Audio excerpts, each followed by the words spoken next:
কোনো আলেম এরকম বলবে না। এই আমার বিরুদ্ধে ধরার জন্য লোক রেডি আছে নাকি? একটা মাছি চলে যাবে, একটা মশা উড়ে চলে যাবে, আমি যেতে পারবো, আমি ধরলে যত, না ধরলে তত। কথা বলছে। এক জায়গায় ওয়াজ করতে গিয়েছি ভাই, আমার পাশের গ্রামে। বাড়িওয়ালা বলছে, হুজুর শিরক বেদাতে ছেয়ে গেছে, হুজুর একটু শিরক বেদাতের ওয়াজ করেন। শিরক বেদাত আজও শিরক চলছে এই মুসলমানের ঘরে। কিরাম জানেন? কালকের একজন বলছে, বলে বিয়ে করতে গিয়েছিলাম, একটা জাঁতি লিগেছিলাম সাথে করে। এই কেন রে? তা বলছে নিয়ে যেতে হয়। তা কেন, জাঁতি কি হবে? তা বলছে ওই ভাবিরা সব বলেছে জাঁতি নিয়ে যেতে হবে, না নিলে নাকি ভূতি ধরে। রে নাউজুবিল্লাহ, আস্তাগফিরুল্লাহ। বিয়ে করতে যাচ্ছে, জাঁতি নিয়ে ল হয় নাকি ভূত তাড়া দেয়, ল হয়। এই ভূত আছে কিছু, ভূত বলে কিছু আছে? এই তামাম বিশ্বের মালিক কে একবার বলেন তো? আল্লাহ। সেই আল্লাহর দুনিয়ায় তুমি খাচ্ছ বেড়াচ্ছ, আর তুমি জাতির ওপরে ভরসা করেছো? তোমার ঈমান আছে? শিরক বেদাত ভরে গেছে। এই মাদ্রাসার কমিটির লোকেরা, এদের কাছে বেশি ওয়াজ করতে হবে না। ওয়াজ করতে করতে বলেছিলাম, আমাদের শাঁকসারে একটা মেলা হয় মাঘ মাসে, ওই মেলাটার নাম দিয়ে বাবন পীরের মেলা। ওই মেলাতে এই মুসলমান সেখানে গিয়ে হাজুত মানত করে, খাসি জব করে, মোরগ জবাই করে, আর মানসিক করে, বাবা বাবর মোল্লা আমার যদি একটা ছেলে দাও, তোমার নামে একটা খাসি দেবো। কি ছেলের কারখানা? আল্লাহর কাছে চাইল না। ওই শাঁকসারের মেলার ওই যে মানতের গোস্ত খাওয়া আর শুকরের গোস্ত খাওয়া সমান। এই কথা বলি যে সব মানুষ জলসায় থেকে উঠে ইদিক উদিক শালুক পাখির মতো কিচির মিচির করছে। আমাকে একজন এসে বলছে, হুজুর নেমে আসেন, আপনার সঙ্গে বাহাজ হবেন। দের মিয়া বাহাজ করছে, আমার পায়খানা ফেরার জ্ঞান নি, তুই বাহাজ করতে এসেছিস, বেরো। আমি 3 ঘন্টা পরে লাভবো, তারপর কথা হবে। ও 3 ঘন্টা পরে লেবেছি, ও 4 দিক দিয়ে আমার ছেঁকে ধরেছে, আর মাঝখানে আমাকে নিয়েছে। বলেন, এই যে কথাটা বললেন এর জবাব দেন। আর আল্লাহর কোরআন শোনেননি? আল্লাহর কোরআন বলেছে না শিরক করা হারাম, শিরকের গুনাহ মাপ নেই। আমি তো কোরআন দলিল দিয়েছি। বলে দলিল না, আমাদের যুক্তি দিতে হবে। আচ্ছা চিন্তা করেন, কোরআনের চেয়ে যুক্তিটা বড়। তাই বলি তাহলে বসতে হবে। হ্যাঁ বসছি, বলো। আমি বললাম এক কাজ করেন, তোলা তুমি যুক্তি নেবে? তো বলছে হ্যাঁ। না তো তোমাকে ছাড় হবে না। তাহলে কেন ছাড় হবে না? বিচার হবে। কি রে, কিসের জন্যে? না আমরা এত কিছু করি ওই মেলাতে, আর তুমি যে এই জিনিসের সাথে এর তুলনা করলে তোমাকে সহজে ছাড়বো, বিচার হবে। এই মিয়া, বিচার হবে। কোরআন আমার একলা না, নবী আমার একলা না, হাদিস আমার একলা না, আল্লাহ আমার একলা না, পৃথিবী এই এলাকায় ভাঙড়ে যত আলেম আছে সবাইকে ডেকে নিয়ে বিচার হবে। যদি ভুল হয় আমি তার সাজা নেবো। বলছে কেন? আপনি বলেছেন আপনার। হ্যাঁ, আমি তো শরিয়াতের কথা বলেছি, দিনের কথা বলেছি। তা বলছে ঠিক আছে, আপনি আমাদের যুক্তি দিয়ে বোঝান। ওই যুক্তি তো দিতে হবে ভাই, না তো ছাড়বে না, 4 ধার দিয়ে ঘিরেছে। আর শোনেন, আপনাদের দেশে এই কন্ট্রোলের মাল দেয়? আচ্ছা হ্যাঁ। ওকে, নাম কি? ডিলিয়ার। আচ্ছা শোনেন, ডিলিয়ার না 50 বিঘে জমি পাট চাষ করেছে। পাট চাষ করে পাট কেটে পচিয়ে শুকনো করে খামড়া ভালো করে আটকে রেখে দিয়েছে যে বাজার চললে বিক্রি করব। ও ডিলিয়ার সাহেব কন্ট্রোলের মাল, রেশনের মাল বিলি করতে গেছে। হঠাৎ কোনো কারণে ওই পাটের গুদমে আগুন লেগেছে, দাউ দাউ করে জ্বলছে। এখন হয়েছে কি, ও ডিলিয়ার সাহেবের বিবি একটা চিরকুটি লিখে আর একটা ছেলের কাছে দিয়েছে, কচি চিঠিটা শিগগিরই তোর চাচা জানের কাছে দিবি, ডিলিয়ার সাহেবের কাছে। ও চিঠিটা নিয়ে ওই ছেলেটা গিয়ে বলছে, চাচা এই একটা এই চিঠিটা দেখেন। এই পরে হবে, যা পরে দেখছি, যা, এখন বিরাট কাস্টমার ভিড় ভাট্টা। ও যা ঠিক আছে। ভিড় ভাট্টা কমে গেল, কাস্টমার কমে গেল। বলছে দেখি তোর চিঠিতে লিখেছে আপনি যেখানে থাকেন, যেহালে থাকেন, আপনি জলদি করে বাড়ি আসেন, পাটের গুদমে আগুন লেগেছে। 1 ঘন্টা পরে তো পুড়ে ভ্যানিশ, পুড়ে তো ছাই। ডিলিয়ার বাড়ি গিয়ে দেখছে, হ্যাঁ তো ডিলিয়ারের স্ত্রী বেহুশ, হবলেস, অজ্ঞান। লোকেরা মাথায় পানি দিচ্ছে, মেয়েরা কানে পাখনা দিচ্ছে, দাঁতে লেগে গেছে। ডিলিয়ার কি বলছে, কি ব্যাপার, এই কি হলো? সমস্ত মেয়েরা বলছে কি হলো আপনি জানেন না? পাটের গুদমে আগুন লেগেছে, আপনার বিবির সামনে আগুন দেখে বিহুঁশ হয়ে গেছে। ও তা পাটের গুদমে আগুন লাগতে পারে, জমিতে তার আগুন লাগেনি, ফের চাষ করা হবে, এতে এত চিন্তার কি, এত ভাবনার কি? বলে নিজের স্ত্রীকে হাত ধরে ঘরে নিয়ে গেল। দেশের মেয়ে মদ্দেরা সবাই বলল, সত্যি এদের স্বামী স্ত্রী কি ভালোবাসা, কি মহব্বত। বাড়ি নিয়ে গেলেন। এখন ওই ডিলিয়ার সাহেবের বোনাই এসেছে 2-5 বছর পরে। আচ্ছা, আপনাদের কাছে একটা জিজ্ঞাসা, ও ডিলিয়ার সাহেবের বোনাই ও ডিলিয়ার সাহেবের স্ত্রী সম্পর্কে কি হবে? বলেন বলেন। এরা বলে না, নন্দাই। আর বিশেষ করে খাতির এখন মেয়েদের নন্দাই আর দেওর, ফুবুতে ভাই, খালাতে ভাই, মামাতে ভাই, এদের সাথে ভালো সম্পর্ক, বুঝছেন না? এখন ডিলিয়ার সাহেবের বোনাই এসছে, খুব খাবার জোগাড় করা হলো। ডিলিয়ারের প্রায় এক জায়গায় শালা বোনাই খাওয়া দাওয়া করে বসে আছে। ডিলিয়ারের স্ত্রী 2টো পান সেজে এনে একটা পান স্বামীকে দিলেন, একটা পান ডিলিয়ারের বোনাইকে বলছে, ভাই গো, অনেক দিনের ভাব ভালোবাসা খাতির পরিচয়, আজ 5টা বছর আসন আজকে এসেছেন, আমি খুব খুশি, তাই খুশি হয়ে এই পানটা আমি তোমার গালে দেব। এই স্বামী বলে, হায় হায় হায়, কি সর্বনাশ, কি করছে? এ তখন রেগে গড়গড়ে হয়ে একটা কাগজ আর কলম নিয়ে ডিলিয়ার তার বিবিকে বলছে, এই তোমার হাতের আঙুলটা দাও তো। দিলেন, সইটা করে বলছে, যাও আমার বাড়ির থেকে বেরিয়ে যাও, আর এক মুহূর্তে আমার বাড়ি তোমার স্থান নাই। কেন? আমি কি করলাম? কি করেছো মানে? তুমি যা করেছো তুমি ক্ষমার অযোগ্য, চলে যাও। কি করলাম? আল্লাহর বান্দা বলে, ডিলিয়ার সাহেব বলছে, ওমার বিবি সাহেবা, একটা মাই 5 বিঘা জমির পাট পুড়ে গেল তোমার সামনে, বিহুশ হলে, অজ্ঞান হলে, হবলেস হয়ে গেলে, মাথায় পানি দিচ্ছে আনন্দ করে, খুশি করে। আমি তোমাকে ধরে দাবায় বাড়ি ঘরে নিয়ে গেলাম, দেশের মানুষেরা খুশি হয়ে গেল। কিন্তু আমার বিবি সাহেবা, আজকের তুমি যা করেছো তোমার সঙ্গে আর কোনো আপোষ নয়, আমি তোমাকে তালাক দিলাম। কেন হুজুর? ও বিবি সাহেবা, আজকের তোমার উচিত ছিল পানটা আমার গালে দেওয়া। আমি তোমার স্বামী, আমি তোমার স্বামী, তুমি আমার বিবি, তুমি আমার চিরসঙ্গিনী অর্ধাঙ্গিনী। তা না করে তুমি আমার সামনে আমার পানটা নিয়ে আমার বোনার গালে দিচ্ছ আদর করে ভালোবেসে, আমি কি সহ্য করতে পারি? তাই তোমাকে তালাক দিলাম। আমি সেদিন বলেছিলাম, ও বান্দারা, আল্লাহ পাক দুনিয়ায় আমাকে আপনাকে খাওয়াবার মালিক, পড়াবার মালিক, জগতের মালিক, সেই আল্লাহ পাকের কাছে যা চাইবার চাবে, আল্লাহর কাছে না চেয়ে এই বাবন পীরের মোল্লা দরগায় যদি চাও, আমার আল্লাহ পাক শিরকে পরিণত করবে। এই ডিলিয়ার যেমন তার বিবির তার পানটা গালে না দিয়ে বোনার গালে দেওয়ার অপরাধে তাকে তালাক দিতে বাধ্য হয়, বান্দা যখন দুনিয়ার কোনো মানুষের কাছে মানত করবে, আমার আল্লাহ সেদিন সোজা জাহান্নামে পৌঁছে দেবে। বোঝাতে পারলাম? শিরক বেদাত করবে না, গিবাদ, গিল্লা, পরনিন্দা, পরচর্চা, হিংসা, বিদ্বেষ করবে না, এগুলো আমার নবী নিষেধ করেছে। উম্মতে মুহাম্মাদি সেগুলো খুব কায়দা করে মেনে নিয়েছে, এটাকে বড় আকারে মনে করলেন যে এগুলো মনে হয় ভালো জিনিস।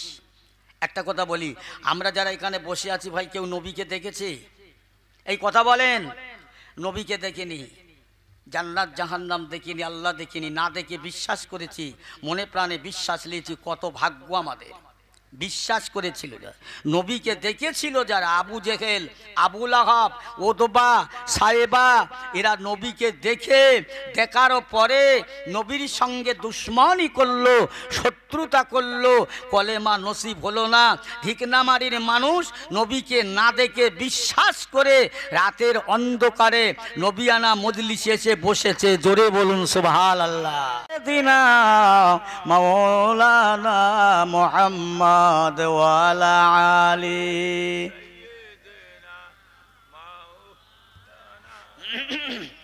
আল্লাহুম্মা আমিন।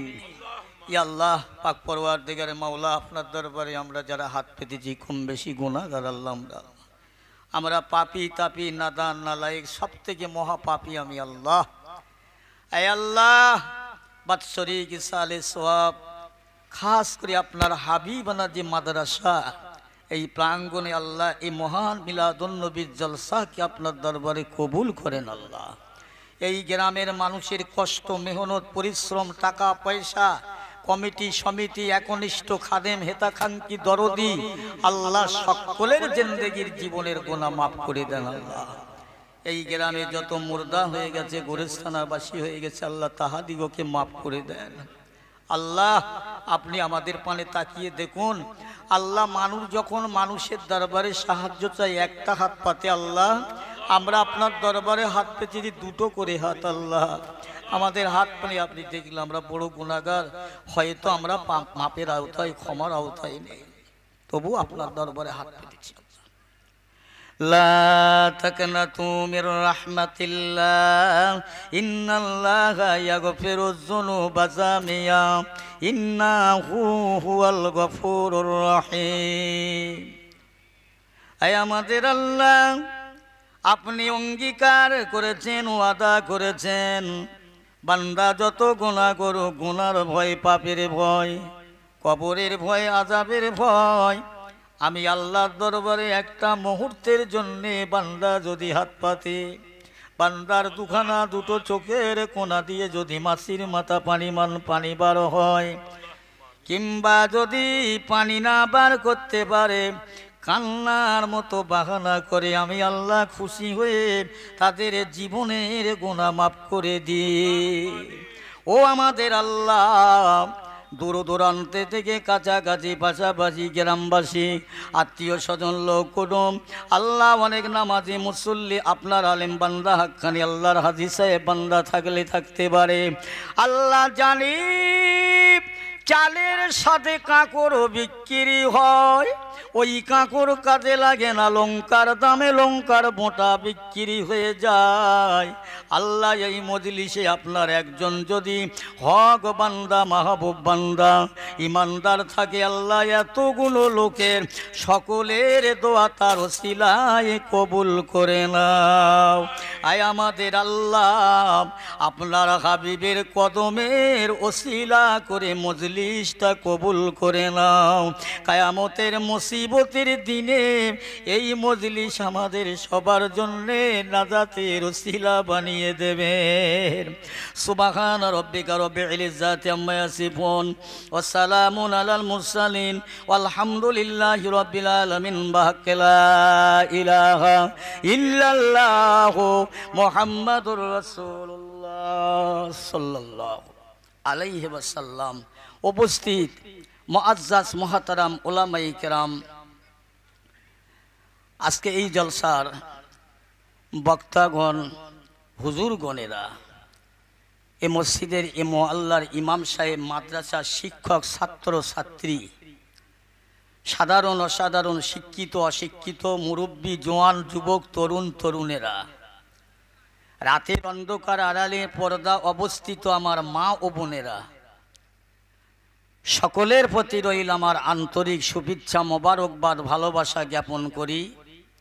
সাথে সাথে আল্লাহ পাকের দরবারে শুকরিয়া আদায় করি যে আজকের কঠিন জামানাতে, কঠিন সময়, আখিরি জামানায়, ইমান কেনা বেচার জামানায় আল্লাহ তাআলা আমাদের প্রতি দয়া করে, ভালোবেসে, রহম করে, মায়া করে আল্লাহ আমাদের বিভিন্ন খারাপ জায়গা থেকে, খারাপ কাজে থেকে আল্লাহর মনোনীত রিয়াজুল জান্নাত বিশ্ব নবীর জবান মোবারকের কথা আমরা সকলে আজকের বড় ভাগ্যবান, আমাদের সৌভাগ্য যে আমরা বেঁচে থাকা অবস্থায় আল্লাহর বেহেশতের বাগানে বসতে পেরেছি। একবার জোরে বলুন আলহামদুলিল্লাহ। শুধু তাই নয়, আল্লাহ শুকরিয়া আরো। আল্লাহ যদি চাইতেন আমাকে আপনাকে কি করতেন? জঙ্গলের বাঘ বানালে বানাতে পারতেন, হাতি বানাতে পারতেন, দরিয়া, সমুদ্র, সাগর, পাহাড়, পর্বত, জীব জানোয়ার, গাছপালা এসব বানাতে পারতেন। আল্লাহ পাক বড় পছন্দ করে, ভালোবেসে আমাদিগকে মানুষ করে বানিয়েছে। আবার মানুষের মধ্যে তো ভাগ আছে, ইহুদি, খ্রিস্টান, কাওরা, মুসি, পোদ, বাগদি। আল্লাহ না করে আল্লাহ আমাদের মুসলমানদের ঘরে, ইমানদারের ঘরে, আল্লাহওয়ালাদের ঘরে পয়দা করে আখিরি জামানার নবীর উম্মত হিসাবে আল্লাহ আমাদের কবুল করেছে। বলুন আলহামদুলিল্লাহ, জোরে বলেন আলহামদুলিল্লাহ। সেই আল্লাহ পাকের দরবারে শুকরিয়া যে আল্লাহ আমাদের বড় ভালোবেসে ইমানদার করে নবীর উম্মত করে বানিয়েছে। সাথে সাথে সেই নবী দো জাহানের বাদশাহ আকায়ে নামদার তাজদারে মদিনা দুলাহে মদিনা সরকারে দো আলম মুফাক্কারে মৌজেদা হুজুরে পূর্ণ সাল্লাল্লাহু আলাইহি ওয়াসাল্লামের কদমে লক্ষ লক্ষ কোটি কোটি অসংখ্য দরুদ ও সালাম, সবাই বলি সাল্লাল্লাহু আলাইহি ওয়াসাল্লাম। আমার পেয়ারা ভাইয়েরা, আব্বা জানেরা, আপনারা আমার সম্মুখে যারা বসে আছেন, আপনারা সকলেই জ্ঞানী মানুষ। আপনাদের দৃষ্টিশক্তি আল্লাহ দিয়েছেন, নজর দিয়েছেন, আলহামদুলিল্লাহ।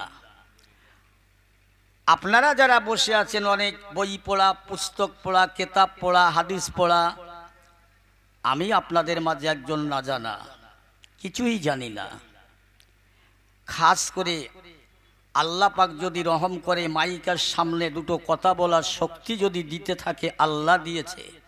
ওসিলা হলো আমার বাপ মা, আমার পীর, আমার ওস্তাদ।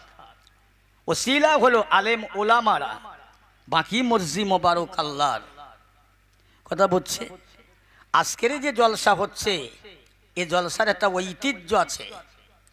আজকের জলসার একটা ঐতিহ্য আছে, যেহেতু মাদ্রাসারই জলসা। কথা বুঝেছেন? এখানে ইসলামের বাতি জ্বলছে, প্রদীপ জ্বলছে, কোরআনের আলো জ্বলছে। বলুন না সুবহানাল্লাহ। এখানে অভাব হবে না, আল্লাহর গজব আসবে না। কথা বলছেন, অন্য অন্য জায়গার খবর তো শুনছেন, পেপার পত্রিকায় দেখছেন, কত ভূমিকম্প, কত ঝড় ঝঞ্ঝাট, কত কি না হয়ে যায়, কত কি হয়ে গেল। আল্লাহ শুকরিয়া, আল্লাহ আমাদের হেফাজত রেখেছেন। এখন আমি আপনাদের কাছে কি যে ওয়াজ করব, কোন ওয়াজটা করব, যেটা বলবো সেটা আপনাদের জানা। কিছু তো নতুন নেই, সব পূর্ণ। মাদ্রাসার জলসা তো, একটা নতুন ওয়াজ আমার কাছে কিচ্ছু পাবে না ভাই। জীবনে অনেক কিছু ঘটনা ঘটে যায়, সামলে নিতে হয়, আল্লাহ সামলায়। বুঝছেন? এক জায়গায় জলসায় গিয়েছি, তখন আমার বয়স 22 বছর। তো জলসা করার জন্যে বসে আছি, অনেক ওলামা হজরতরা বসে আছে। একজন মুরব্বী প্রবীণ মানুষ আমার পাশে বসে বসে বহুক্ষণ ধরে বসে আছে। বসে বসে লোকদের ভিড় ভাট্টা কমে গেছে। উনি তখন আমার কাছে বলছে, বাবু আপনার বাড়ি কোথায়? আমার বাড়ি হচ্ছে ভাঙড়, 24 পরগনা। আপনি ওয়াজ করবেন? আরে আপনাদের দোয়া যদি থাকে, আমার বাপ মার দোয়া থাকে, আল্লাহ চলেলে চলবে, আল্লাহ করিয়ে নিলে করব। তো বাবু শোনো, তোমরা তো সব বক্তা মানুষ, একটা কথা বলে দিই। আমরা হযরতে সাইয়েদনা আদম আলাইহিস সালাম থেকে শুরু করে আর আখিরি জামানার নবী পর্যন্ত যা কিছু জানা ছিল, শোনার ছিল, সব শুনে জেনে বুঝে সব শেষ হয়ে গেছে। এখন কথা হচ্ছে, আপনারা একটু নতুন নতুন ওয়াজ করেন। আমাকে বলছে, আমি কেতাবের কথা বলছি না, আমার বাস্তব জীবনের ঘটনা বলছি, একটু নতুন ওয়াজ করেন। আচ্ছা বলেন তো, আমি কি নতুন ওয়াজ করব?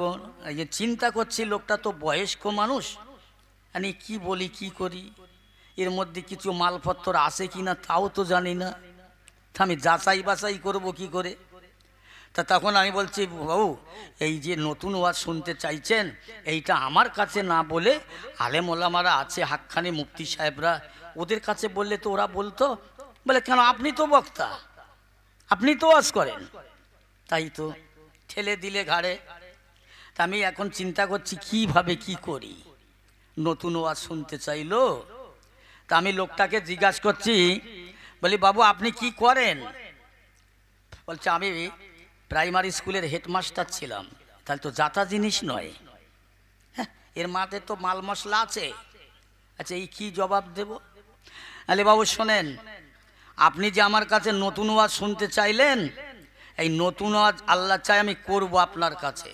তবে তার আগে নতুন ওয়াজ করবার আগে, আপনাকে শোনবার আগে একটা কথা, আমার ওয়াজ শুনে ফেটে চটে যাবেন না তো? তা বলছে কেন? আমি ফাটবো বা কেন, চটবই বা কেন? আপনি নতুন ওয়াজ করবেন, শুনবো। তাহলে আপনি আমার বাপের বয়সের মানুষ, ভালো করে বোঝেন। বলছে না আমি চটবো না, রাখবো না। আরে এখন প্রথম কথা, আমার আপনার ছেলে কটা? তো হচ্ছে 3টা। বড় ছেলের বয়স কত? হচ্ছে 20 বছর। আচ্ছা 20 বছরের 6 বছর বাদ দিলে কত হয়? তা বলছে 14 বছর। আর এই 14টা বছর আপনার ছেলে আপনাকে কি বলে ডাকে? বলে কেন আব্বা বলে। তো ভালো কথা। আজকে যখন আপনি বাড়ি যাবেন, আপনার ছেলে যখন আপনার কাছে আব্বা আব্বা করে ছুটে আসবেন, আপনি বলতে পারবেন যে কচি, আর 14টা বছর তোর মুখে একটাই কথা শুনছি, আব্বা আব্বা আব্বা। এ তো পুণ্য হয়ে গেছে। এই নতুন করে আমার একটু বড় সমুন্দি বলে ডাক দিন, নতুন করে। কি লোকটা কথা বলছেন একদম নীরব, হাত ধরে বেছি, বাবা মাফ করবেন, আমাকে ক্ষমা করবেন। আপনার ছেলে যদি আপনার আব্বার জায়গায় ওই ভাষা না বলতে পারে, কোনো আলেম, কোনো মুফতি, কোনো হাফেজ, কোনো কারি, কোনো মুহাদ্দিস, কোনো তফসির কারক আল্লাহর কোরআন নবীর হাদিসটাকে নতুন করে রদবদল করতে পারবে? বলছে জি না। তাহলে এই ঠিক নামারির মানুষ যদি বলে ভাই নতুন ওয়াজ শুনবো, তো বেকায়দায় পড়ে যাব, আমি নতুন কথা বলতে পারবো না। কি যে ওয়াজ হবে, বুঝেছেন? আমার রাসূলুল্লাহর ঘর সেই মাদ্রাসারই সম্মুখে জলসা, অনেক ছাত্র ছাত্রী আছে, অনেক শিক্ষক আছে। দোয়া করছি আল্লাহ মাদ্রাসার ছাত্র শিক্ষক একসঙ্গে দেশবাসী গ্রামবাসী কমিটি সমিতি আল্লাহ সবাইকে কবুল করেন, বলুন আল্লাহুম্মা আমিন। আমার ভাইরা, এই মাদ্রাসা দেখতে পেতাম না, এ জলসাও হতো না, এ টুপি লাগতো না, মাথায় দিতে পারতাম না, এ বড় জামা, এই ইসলামকে চিন্তা না। আবার অনেকগুলো মানুষ আছে না, এই টুপি দেখে, বড় জামা দেখে তারা বড় টিটকার করে, অহংকার করে, গরিমা করে, গরম দেখায়। এখন হয়েছে কি, ছোট ভাই আর বড় ভাই এক মার পেটে 2 ভাই। ছোট ভাইটার আল্লাহ একটু সম্পদ দিয়েছে, তার উপরে হজ ফরজ হয়েছে। তা ছোট ভাই হজে যাবার আগে বড় ভাইকে আশেপাশে গ্রামবাসী হজ করার আগে যেটা করণীয় করতে হয়, সবাইকে দাওয়াত দিলেন, খাওয়া দিলেন, খাইয়ে দাইয়ে হজ পাকে গেলেন। আর হজ পাক থেকে ছোট ভাই বাড়ি এসছে, বাড়ি এসে ছোট ভাই ছেলেকে বড় ভাইয়ের কাছে পাঠিয়ে দিলেন, কচি যাও তো তোমার বড় চাচার গিয়ে বলো যে আব্বা বাড়ি এসছে, তোমাকে ডেকেছে, যেতে বলেছে। এখন ভাই ছোট ভাই ছেলে গিয়ে বলছে, চাচা যান আমার আব্বা তোমাকে ডেকেছে, দুপুরবেলা দাওয়াত দিয়েছে, এখানকে খাওয়া দাওয়া করবে। বলছে আচ্ছা ঠিক আছে, দেখা যায়। কিন্তু মনে মনে একটা গর্ব, সিডনে কোলে করে মানুষ করলুম, আল্লাহ 2টো পয়সা দেশে বলে হজ করে এসে আমার ছেলে পাঠাচ্ছে আমার কাছে ডাকতি। আস্তে আস্তে দুপুরের কিছুক্ষণ আগে গেছে, গিয়ে দেখছে ছোট ভাই বসে আছে। ছোট ভাই তো হাজী সাহেব মানুষ, বড় ভাইকে সালাম দিলেন। সালাম দেওয়ার পরে বলছি, বড় ভাই আমি তোমার জন্য নামাজের পাটি এনেছি, তসবি এনেছি, খরমা এনেছি, আবে জামজাম পানি এনেছি, তোমাকে দেব, দেরি করে আসলে। হ্যাঁ কচি এই তো এসি, কাজ ছিল, অনেক ঝামেলা ছিল, কিন্তু মনে মনে একটা আলাদা গরম।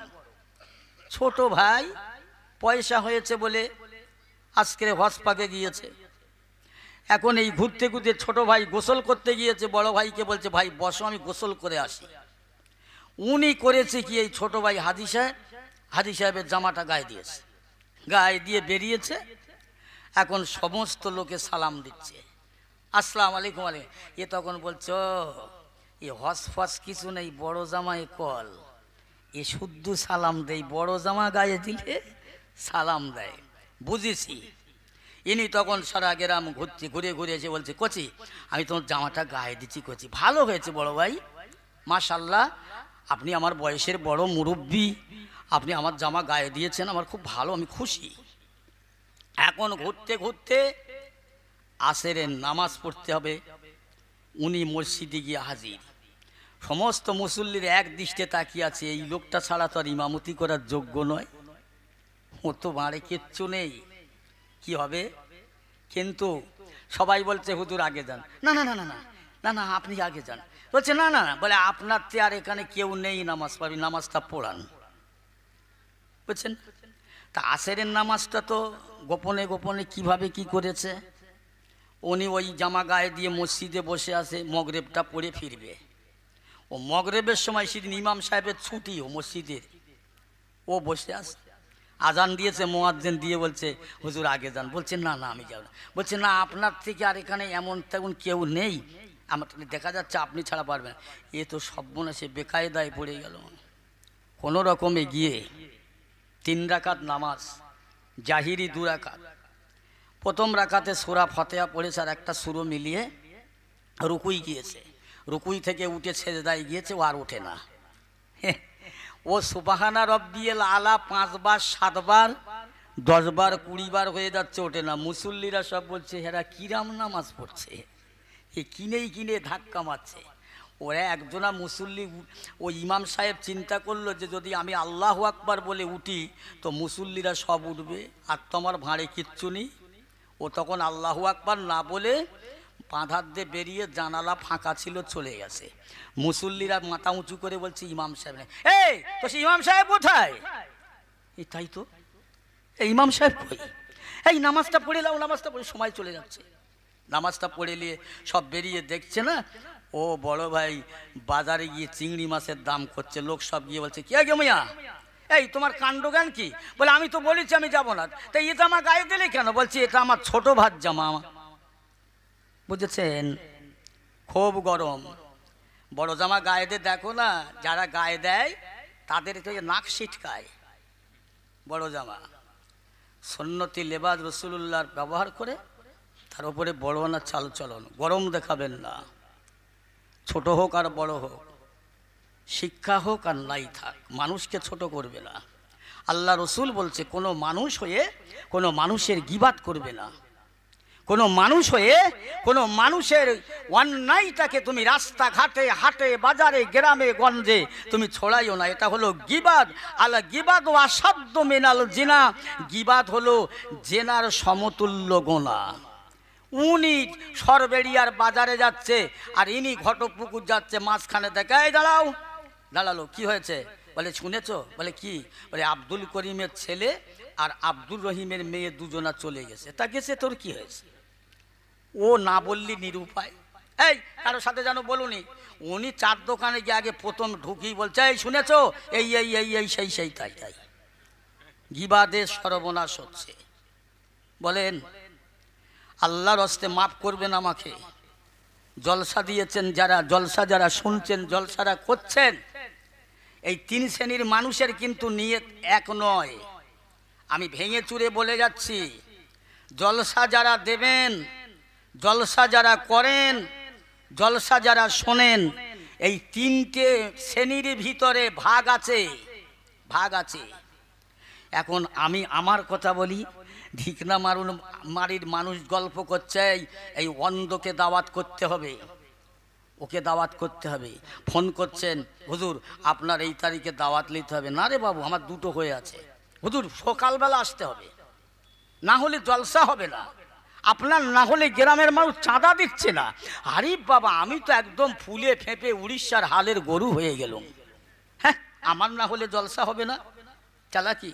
তাহলে আমি ফুলে ফাঁপছি কি, যদি জলসায় যেতে পারি তাহলে একদম কোলাঘাট ঝোড়া করে দেবো, আমার নিয়ত।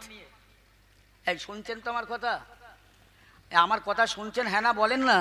হ্যাঁ, কথা বলবেন। আর কথা যদি না বলেন তাহলে আমি কি ভাববো যে গোরস্থানায় কথা বলছি। দুঃখ নেবেন না, কথা বললে আমার সাথে আমার খুব ভালো লাগবে। আমার ভাইয়ের, আমার দোস্তেরা, আমার আল্লাহ সব কথা বাদ। জলসা যারা দেয় এদের একটা নিয়ে যে ওই রকম একটা বক্তা নিয়ে এসো, যে বক্তার ওয়াজ শুনে মানুষ যদি পেশাব লাগে অন্তত ওই মজলিসে বসে পেশাব ফিরুক যেন না ওঠে। এই আল্লাহর দরবারে কবুল হোক এ নিয়ত হলো না আমার জলসা। আর জলসা যারা শুনতে যাচ্ছে ওরা বলছে একদল যে জলসায় যাব, ঘন্টা 2 ওয়াজ শুনবো, আর পিছন বারে দেখবো এক তোরা নিউ নতুন জুতো যদি পাই ওই দুটোলে পালাবো। এদের এক নিয়ত। আর কমিটির লোকের নিয়ত হলো এই বক্তালায়, বক্তার নিয়ত হলো এই জয়িত যদি খোলা গাছ। তাহলে বলেন জলসায় কোনো ফায়দা হবে? কোনো আলেম বলতে পারবে যেটা ভুল বলছে? ভাই আমি যদি অন্যায় বলে থাকি, আপনারা আলেম আছে, আপনাদের এলাকা আলেমের কাছে জানবেন। এক নিয়তে, এক ধ্যানে, এক মনে শুধু আমার কাজ হবে, ভালো কাজ হবে, নেক কাজ হবে, আমার আল্লাহকে খুশি করার জন্যে। জোরে বলুন না সুবহানাল্লাহ। ইব্রাহিম আলাইহিস সালাম কোরবানি দিয়েছিলেন নিজের ছেলেকে, কাকে খুশি করার জন্য? কথা বলেন, আল্লাহকে। আল্লাহকে খুশি করার জন্য। আর আমরা দুনিয়ার মানুষ আমার ভালো বলবে, প্রশংসা করবে। দুটো হাজি সাহেব এক জায়গায় বসে গল্প করছে, এই ভাই এই আজ আমি 7 বছর হজ করে আইছি না, আমার দেশের লোক একদিনও হাজি বলি ডাকলে না। কি কাঙা! আরে বউ এ বলছে দেখ তোর দেশের লোক, আমি হাজ করে 10 বছর হজ করেছি, আমার বউ কোনোদিন হাজি বলে ডাকেনি। বা সব নামের পাগল, লোকে নাম করবে, প্রশংসা করবে, ধন্যবাদ দেবে, এই আশা নিয়ে পাগল।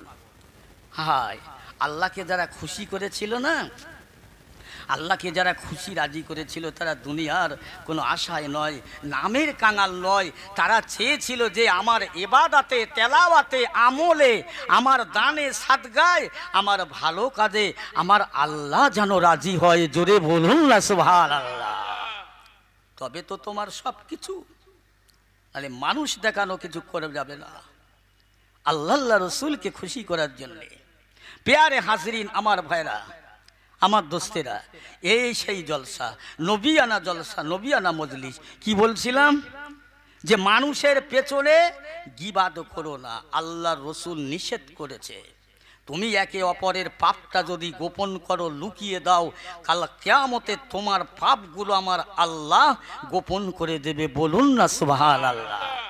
কিন্তু আমরা এমন হয়ে গেছি, একে অপরের পাপটা রাস্তাঘাটে না বললে যেন আমার পেট ফুলো রোগ হয়েছে। এক্ষুনি গিবাদটা না করলে আমার পেটের রোগ সারে না। আল্লাহু আকবার। আমার ভাইয়ের, আমার দোস্তের, আসুন আল্লাহ রসুলকে খুশি করার জন্য এই মজলিসে বসুন। ওরে বাবা, আপনারা কি দেখেছেন জানি না, আমি তো গাড়ি নিয়ে ওখান থেকে আসতেই পারিনি। এত মানুষ রাস্তায়, এত মানুষ রাস্তায়। বলেন এই জলসার নামে কলঙ্ক করা। আমি বলে যাচ্ছি, মাদ্রাসার জলসা, ঐতিহ্য জলসা, ঐতিহাসিক জলসা, এই জলসার গ্রামের মানুষেরা মেয়ে মরদ যদি রাস্তায় ঘুরে মার্কেট করে, আল্লাহ রাজি হবে না, আল্লাহ খুশি হবে না। আমি বলছি, যারা রাস্তায় এখনো ঘুরছো ভাই, আমার মায়েরা, বেটিরা, বোনেরা, ভাইয়েরা, অন্তত এখানে সে বসে না। যদি বলেন না আমি বসবো না, তাহলে বাড়ি যান, ঘুমিয়ে পড়েন, পাপ থেকে বেঁচে যাবে, গোনা থেকে বেঁচে যাবে। বুঝছেন? পাপ থেকে বেঁচে যাবে। কালকে সকাল হবে, আলোচনা হবে। এই সে অন্ধ কি ওয়াজ করেছি বলেন? বলে অন্ধ মানে কি? সে ফাটিয়ে দিয়ে গেছে। তা কি ওয়াজ করেছে? বলে অত শত জানি না, তবে ফাটিয়ে দিয়েছে। বুঝছেন? ফাটিয়ে দিয়ে। তুই ছিলি জলসায়? তুই জলসায় বসেছিলি? বলে না রে, বাড়ি থেকে শুনছিলাম। ও শহুর বাড়ি এসেছে, বাড়ি থেকে বলে আসছে আমি জলসা শুনতে যাচ্ছি। এসে একদম আইবুড়ো শালির হাত ধরে ধরে ঘুরছে রাস্তায়। আস্তাগফিরুল্লাহ। লজ্জা করে না? শরম করে না? নবিয়ানা মজলিস, নবিয়ানা জলসা, সেই জলসার নাম করে বাড়ি থেকে বেরিয়ে তুমি এই রাস্তায় রাস্তায় ঘুরছো, বেহায়া, বেয়াপনের মতো, বেয়াদবের মতো, বেপরদায় মেয়েরাও ঘুরছে। খবরদার, হুঁশিয়ার করে যাচ্ছি, রাস্তায় ঘুরো না মায়েরা, বেটিরা। রাস্তায় না ঘুরে বাড়ি যাও। বিছন কেতা কষ্ট পাচ্ছে, ওখানে গিয়ে শুয়ে পড়ো। আর যদি বলেন যে না আমি একটু জলসা শুনবো, তাহলে বসার জায়গা রীতিমতো আছে, ওখানে বসো। দুটো কথা।